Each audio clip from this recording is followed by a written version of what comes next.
Candy, candy. Hey, hey, hey, hey. Hey, hey, hey, hey. Candy.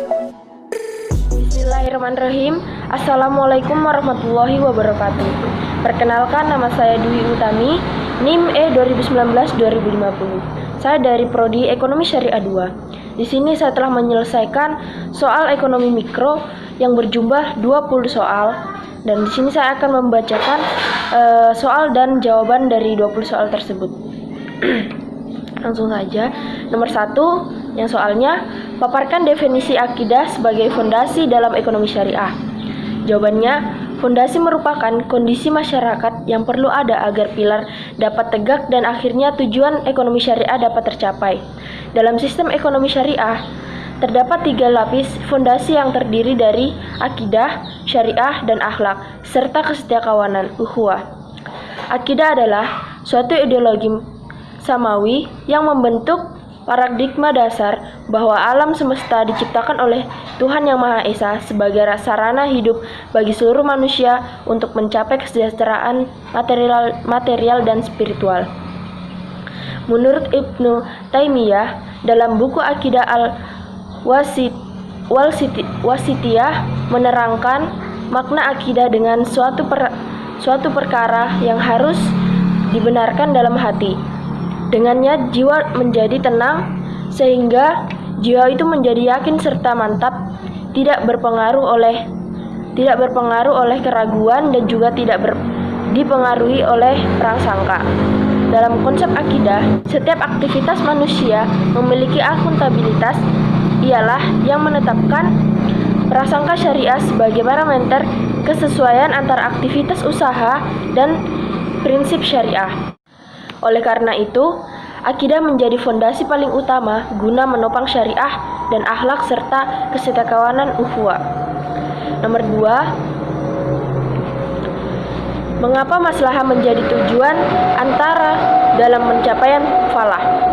Jawabannya, karena maslahah merupakan kesejahteraan umum yang sulit untuk dilakukan karena bukan hanya masalah ekonomi, tapi masalah agama, intelektual, keluarga dan keturunan, jiwa, dan material. Jika semua sudah terpenuhi, maka akan tercapailah falah. Jika salah satu dari kebutuhan tersebut tidak terpenuhi atau terpenuhi tetapi tidak seimbang, maka kebahagiaan hidup juga tidak akan tercapai dengan sempurna. Selanjutnya, yang ketiga, yaitu apa definisi falah? Falah merupakan seruan kaum muslimin untuk meraih kemenangan.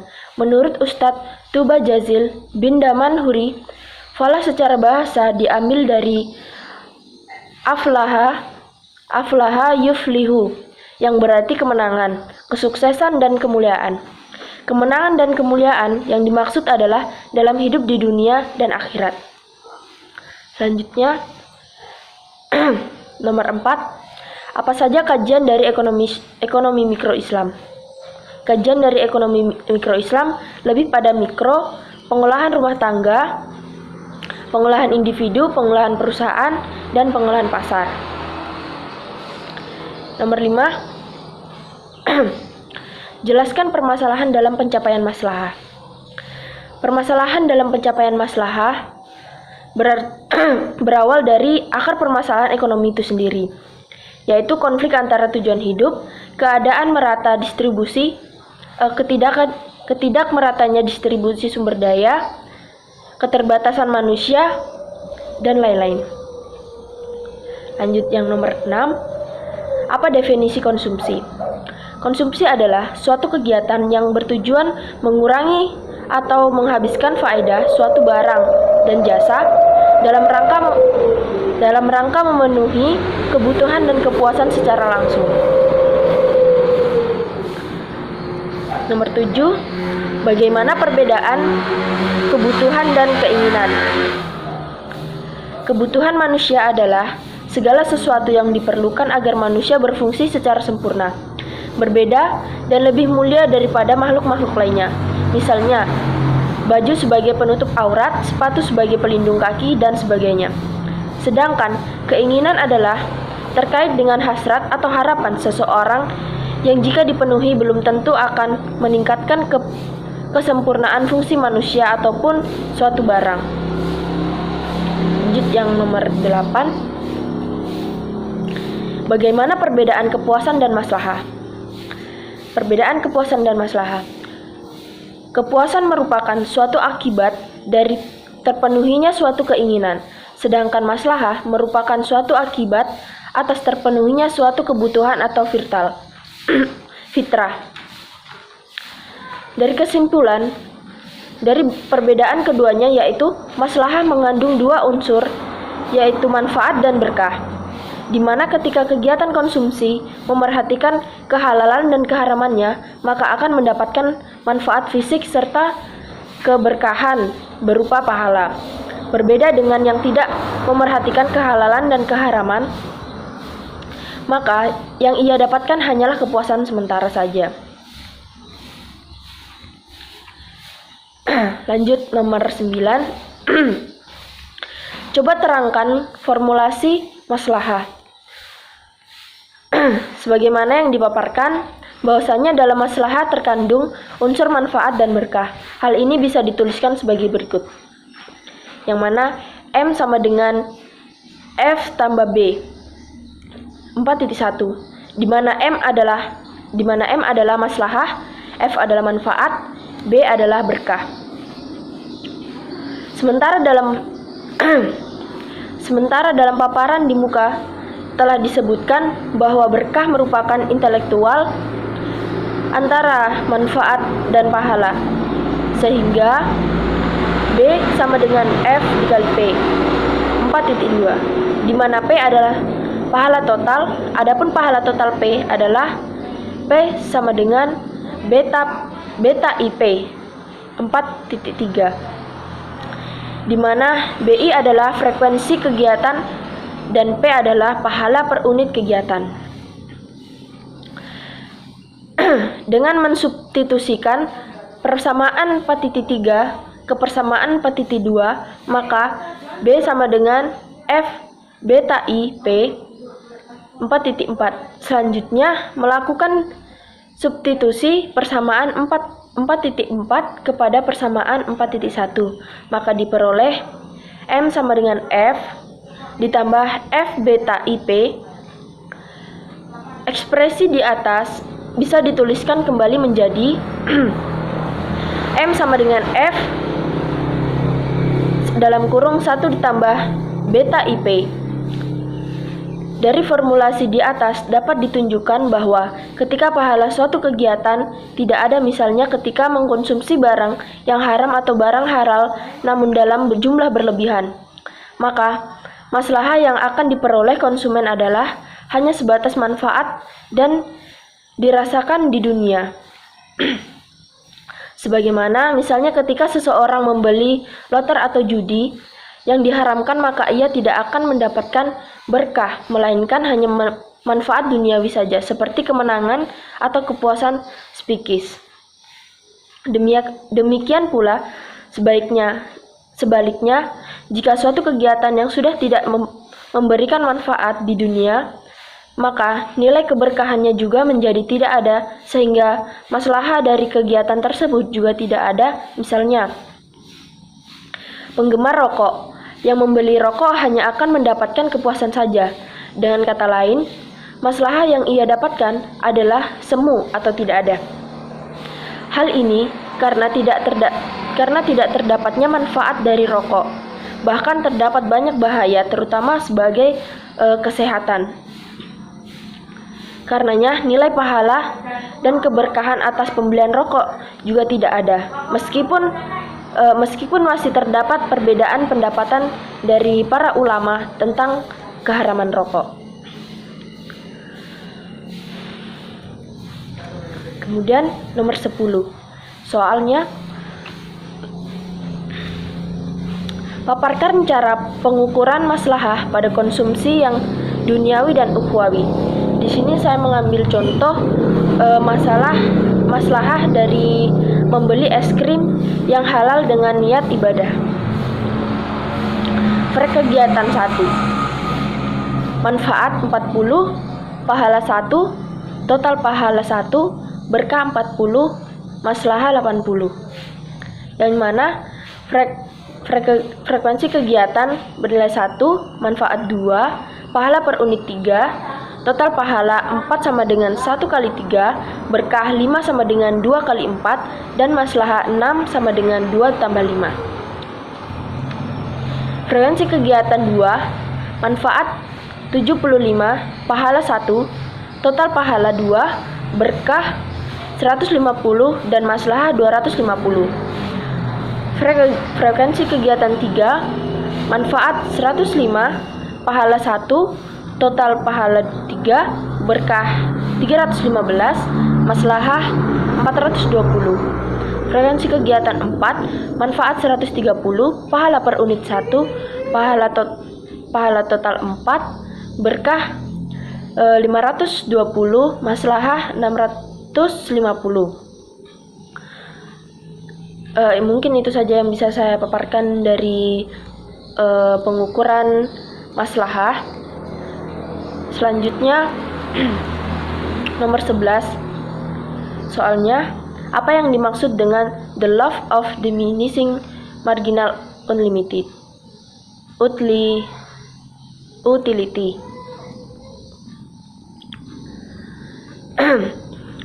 Yang mana hukum tentang nilai guna tambahan yang terus-menerus menurun adalah menunjukkan suatu ukuran kepuasan konsumen pada setiap tambahan konsumsi, baik itu berupa barang ataupun jasa. Kemudian nomor 12, jelaskan perbedaan muslim yang peduli maslahah dan muslim yang tidak peduli maslahah. Jawabannya, dapat disimpulkan bahwa maslahah lebih baik daripada utility, karena dalam utility hanya mementingkan kebutuhan diri sendiri dan duniawi semata. Sedangkan dalam maslahah tidak hanya kebutuhan diri sendiri, akan tetapi dapat bermanfaat kepada orang lain juga. Dalam maslahah juga tidak hanya mementingkan duniawi sementara, tetapi juga akhirat. Jika orang yang peduli terhadap maslahah akan mendapatkan nilai lebih, yakni nilai keberkahan, dibanding orang yang tidak peduli terhadap maslahah. Karena orang tersebut hanya dapat nilai kepuasan duniawi saja, bukan untuk keberkahan atau manfaatnya. Nomor 13, jelaskan perbedaan cardinal approach dan ordinal approach, yaitu diasumsikan bahwa semakin banyak barang atau jasa yang halal dan thayyib yang dikonsumsi, maka semakin tinggi tingkat keberkahan yang diterima seorang muslim. Sedangkan ordinal approach diasumsikan bahwa kepuasan tidak bisa dijumlahkan antara konsumen dengan konsumen yang lain, akan mempunyai tingkat kepuasan yang berbeda dalam mengonsumsi barang dan jumlah dan jenis yang sama. Nomor 14, apakah definisi marginal maslahah? Marginal maslahah merupakan tujuan dari syariat Islam, yang dimana seseorang konsumen akan mempertimbangkan keberkahan serta manfaat yang dihasilkan dari kegiatan konsumsinya, dan kegiatan tersebut tidak hanya memikirkan kepuasan duniawi saja. Nomor 15, soalnya, jelaskan maksud dari kebutuhan daruriyat, hajiyat, dan tahsiniyat. Yang pertama, daruriyat atau primer adalah kebutuhan paling utama dan paling penting. Kebutuhan ini harus dipenuhi agar manusia dapat hidup layak. Jika kebutuhan ini tidak terpenuhi, hidup manusia akan terancam di dunia maupun akhirat. Kebutuhan ini meliputi kifdudin, menjaga agama, kifdunaf, menjaga kehidupan, kifdu akal, menjaga akal, dan kifdunal, menjaga keturunan, kifdumal, menjaga harta. Kemudian kebutuhan hidayat atau sekunder. Kebutuhan hijayat adalah kebutuhan sekunder atau kebutuhan setelah kebutuhan primer. Apabila kebutuhan hijayat tidak terpenuhi, tidak akan mengancam keselamatan kehidupan umat manusia. Namun, manusia tersebut akan mengalami kesulitan dalam melakukan sesuatu kegiatan. Kebutuhan ini merupakan penguat dari kebutuhan primer. Selanjutnya, kebutuhan tersier. Kebutuhan tersier adalah kebutuhan yang tidak mengancam kelima hal pokok, yaitu Kifdudin, menjaga agama, menjaga kehidupan, menjaga akal, dan menjaga keturunan, serta menjaga harta. Tidak menimbulkan kesulitan umat muslim. Kebutuhan ini muncul setelah kebutuhan primer dan sekunder terpenuhi. Nomor 16. Mengapa jika tidak ada keberkahan konsumsi, semakin lama menjadi jenuh? Jawabannya, berkah yang terkandung dalam suatu kegiatan akan memperpanjang preferensi konsumen terhadap barang dan jasa. Jika kita membeli barang dan jasa, barang tersebut tidak memiliki keberkahan, maka kita tidak akan mengulangi suatu pembelian tersebut. Mengapa? Karena kita sering membeli barang seperti ayam, contohnya seperti ayam, nasi, dan sebagainya, karena barang tersebut mengandung sesuatu berkah. Jadi, jika tidak ada keberkahan, maka akan terjadi yang namanya kejenuhan konsumen.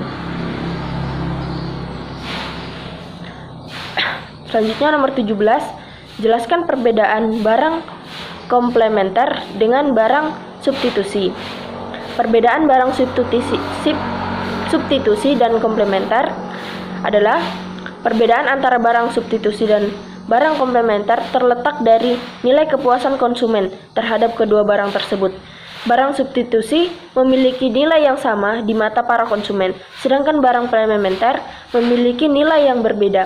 Dan jika nilai kedua barang tersebut dikombinasikan, akan memberikan nilai tambah bagi kedua barang tersebut. Selanjutnya nomor 8. Soalnya, apa definisi dari komplementer sempurna, dekat, dan jauh? Yang pertama yaitu komplementer sempurna. Tingkat komplementer sempurna terjadi di konsumsi dari suatu barang mengharuskan tidak bisa konsumen untuk mengonsumsi barang yang lain sebagai penyerta dari barang pertama yang dikonsumsi. Yang kedua yaitu komplementer dekat. Bisa digambarkan jika seseorang mengkonsumsi atau memakai suatu barang, maka dia mempunyai kemungkinan yang besar untuk mengkonsumsi barang yang lain. Sedangkan komplementer jauh, tingkat komplementaritas.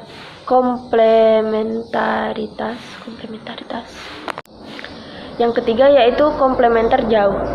Tingkat komplementaritas yang jauh disebabkan karena hubungan antara kedua barang adalah rendah. Selanjutnya nomor 19, yang soalnya, apa definisi dari substitusi sempurna, dekat, dan jauh?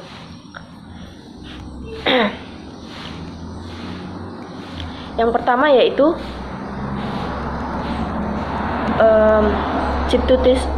substitusi sempurna. Hubungan antara dua buah barang dikatakan substitusi sempurna jika penggunaan dua buah barang tersebut bisa ditukar satu sama lain tanpa mengurangi sedikitpun kepuasan konsumen dalam menggunakannya. Yang kedua yaitu substitusi dekat. Dua buah barang bisa dikatakan substitusi dekat jika fungsi kedua barang tersebut mampu menggantikan satu sama lain. Namun demikian, penggantian satu terhadap yang lain di sini menimbulkan perbedaan kepuasan yang mereka peroleh. Yang ketiga yaitu substitusi jauh. Dua buah barang dikategorikan sebagai substitusi jauh jika dalam penggunaan konsumen bisa menggantikan satu barang dengan barang lain hanya dalam keadaan terpaksa saja. dalam keadaan normal, konsumen yang akan bersangkutan tidak akan mengganti barang di kondisinya dengan barang lainnya. Yang terakhir yaitu nomor 20, yang soalnya berikan contoh masing-masing dua komplementer sempurna, dekat, jauh, dan substitusi sempurna, dekat, dan jauh. Yang pertama yaitu komplementer sempurna. Contohnya di sini adalah konsumsi mobil atau motor. Pasti harus disertai dengan konsumsi bensin atau BBM. Begitu juga konsumsi atau pemakaian ban luar sepeda motor pasti harus dikondisikan juga dengan ban dalamnya. Yang kedua, komplementer dekat. Contohnya di sini adalah konsumsi atau penggunaan sepatu oleh seseorang. Jika seseorang memakai sepatu, maka kemungkinan besar dia akan memakai juga kaos kaki. Begitu juga jika seseorang mengkonsumsi teh, maka dia akan mengkonsumsi gula juga. Selanjutnya, komplementer jauh. Contohnya adalah penggunaan baju dengan penggunaan dasi. Juga menggunakan baju dengan penggunaan parfum. Substitusi sempurna. Contohnya adalah konsumsi terhadap gula.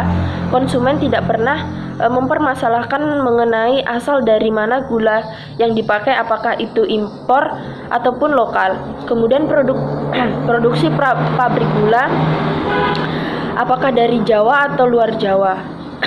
Konsumen tidak pernah mempermasalahkan karena mereka tidak merasakan perbedaan dalam hal kepuasan terhadap gula. Contoh lainnya juga garam, penjelasan sama hal seperti yang di atas, seperti gula. Kemudian substitusi dekat.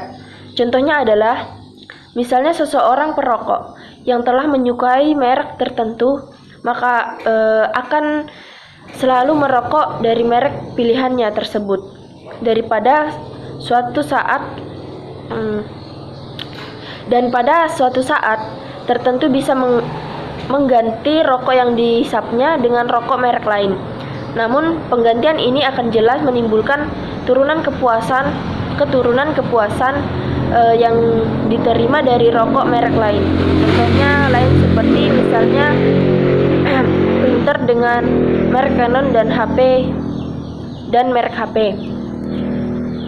Substitusi jauh. Contohnya adalah nasi atau beras dengan roti dan gandum. Meskipun roti bisa menggantikan nasi, namun bagi kebanyakan orang Indonesia, mereka tidak akan memakan roti sebagai menu utamanya sepanjang masa masih ada nasi. Contoh lainnya, papeda dengan jagung, penjelasan sama seperti yang di atas.